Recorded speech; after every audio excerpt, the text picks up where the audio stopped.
آمنت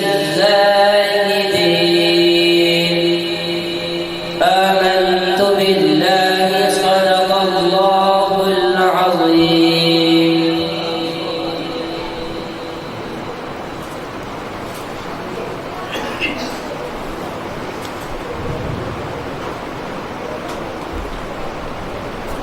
माशाअल्लाह बहुत ही खूबसूरत आवाज़ और अंदाज में तलावत कुरान पाक फरमा रहे थे हाफिज मोहम्मद बिलाल साहब। दुनिया ने दीन को भुला रखा है, गफलत की नींद में सुला रखा है। दुनिया ने दीन को भुला रखा है, गफलत की नींद में सुला रखा है।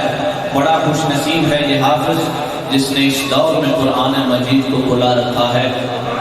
बहुत ही खूबसूरत आवाज़ और अंदाज में तलावत कुरान पाक फरमा रहे थे। मैं दुआ करता हूँ अल्लाह रब्बुल इज़्ज़त हाफ़िज़ साहब को इल्म में अमल में बरकत अता फरमाए, अल्लाह रब्बुल इज़्ज़त की लंबी उम्र अता फरमाए और दीन का काम और कुरान और सुन्नत का काम इनसे ज़्यादा से ज़्यादा रहे। मुख्तसर वक्त में एक छोटा सा बच्चा है, कारी साहब के मदारस का है, नाती कलाम पढ़ेगा मोहम्मद अब्दुल्ला साहब।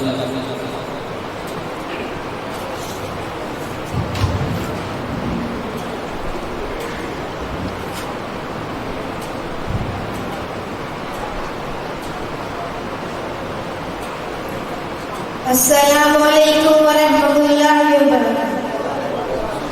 सब साथी बाग आज़म लंदन